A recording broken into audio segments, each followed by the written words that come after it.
The Republican National Convention is now in its third day. Today's headliner is Vice President Mike Pence.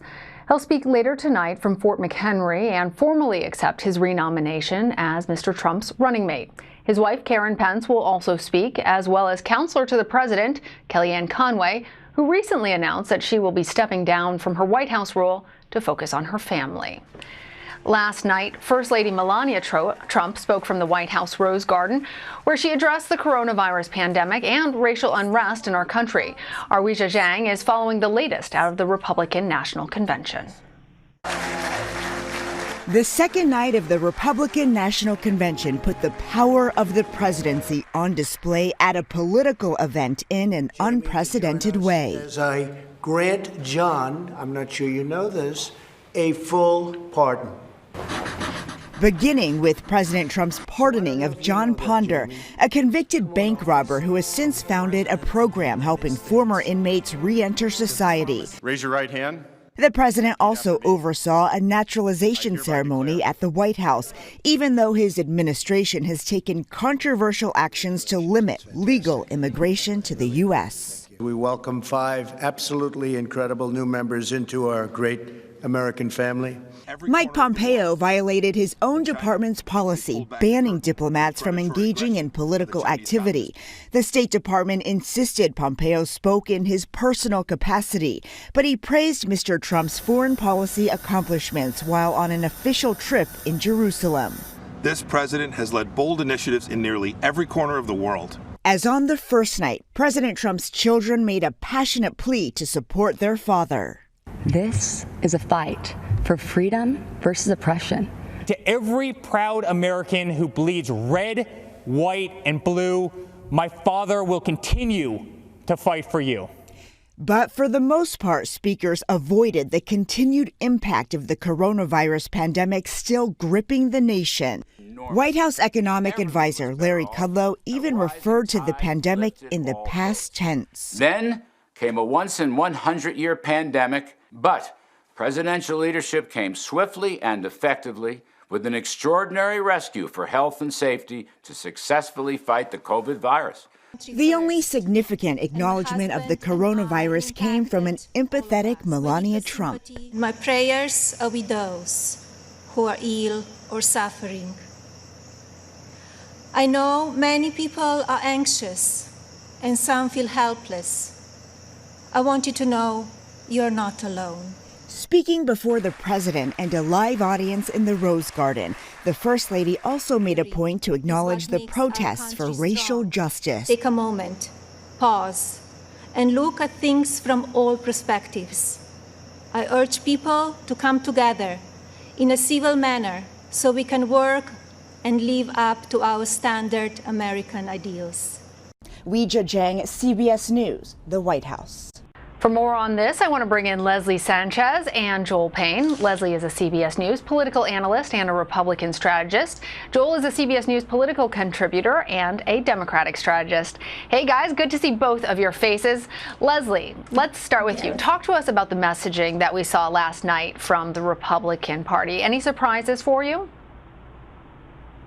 No, I think what we don't hear a lot about is the effectiveness of the First Lady. It's not a lot. There's a lot of criticism, certainly, about a lot of her efforts. But what's interesting about it is she's followed a long tradition of First Ladies who give an intimate look at the president of their spouses.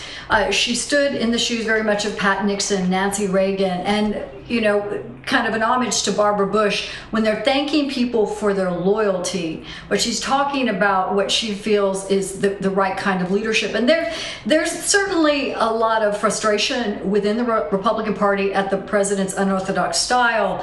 There's a long list and questioning, is he connected to the response on the pandemic? But I think she helped kind of close that gap in a very effective way. And the response so far from what we're seeing is very positive. That's what this president needs, is an empathetic kind of First Lady in chief that can connect those dots for the president.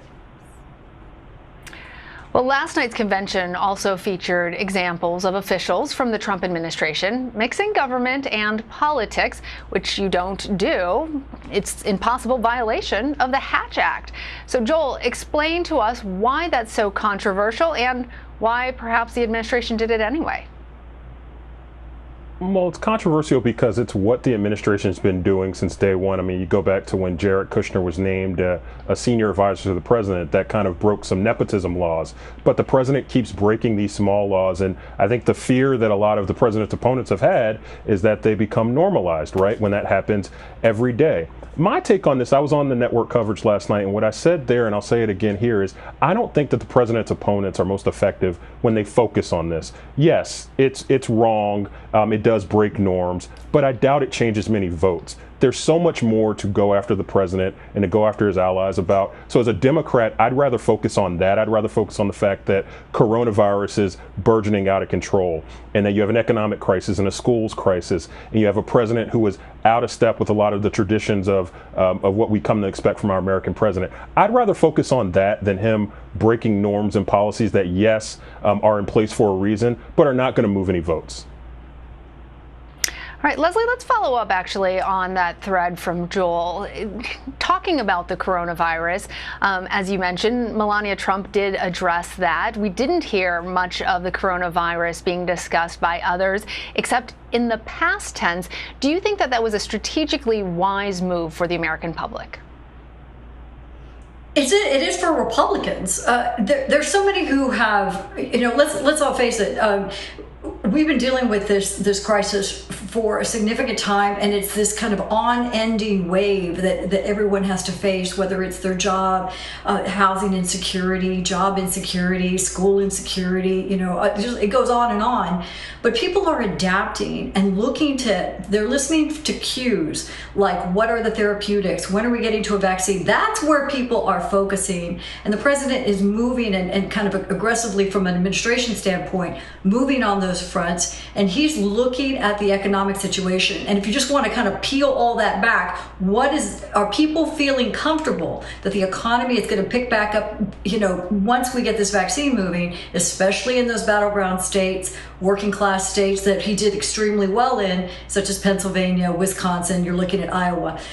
All of this is strategically tied together and giving that hopeful vision that we are getting through this and we're moving on to our next, what comes after this. That's a very distinct distinction, or clear distinction from the Democrats who are kind of in this moment. This is how I would respond today, almost a speech that you would expect to hear back in March. So for Republicans, I believe it's going to be exactly what they're waiting for. Joel, First Lady Melania Trump closed out the convention last night. As I expected, she didn't mention Joe Biden in her speech, but there were some other things that I thought were quite notable about it. What stuck out for you? Well, look, I thought it was a well-constructed speech. I'm somebody who's written a number of speeches for public officials. I've said this before on this platform. You have to write to the best qualities of the person, the author that you're writing for. And I think whoever wrote that speech was able to bring out some good qualities in the First Lady. But here's the problem. It was disconnected from reality.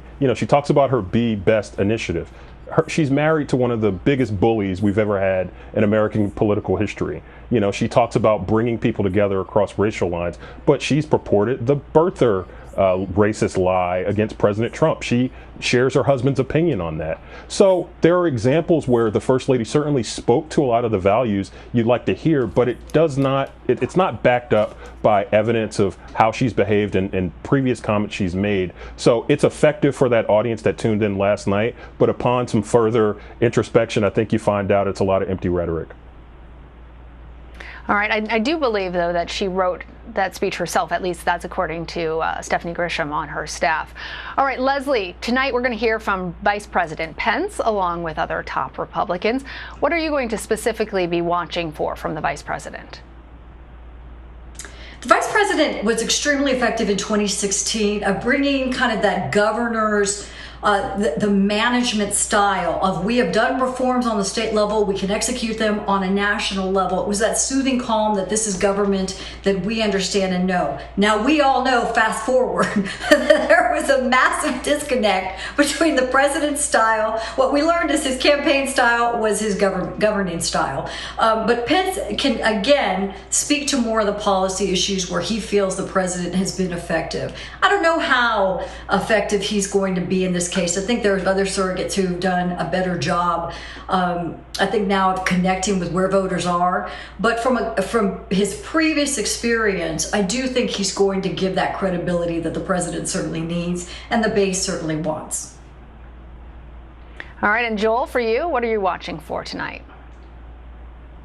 Well, I agree with much of Leslie's analysis there. I'd also say about Mike Pence that, you remember, he completed that Trump coalition in 2016. He was able to bring together the Trump part of the party, but the traditional Republicans, particularly those evangelical Christians that the vice president is so popular with. So I'd imagine that you'd hear some of those notes from Mike Pence in his speech. I think you'll also hear him be very aggressive in attacking Joe Biden. And I think that, despite all of the pomp and circumstance we hear from these conventions, the ultimate goal is to position the other candidate as somebody who is unfathomable for a lot of voters. And I think that Mike Pence is going to play a really important role in trying to do that today. I'm not sure if he'll be effective, but I'm sure he'll certainly spend some time and some capital in his speech tonight trying to do that. All right, I'll be watching right alongside you guys. Leslie Sanchez, Joel Payne, thank you. Thank you. Thank you.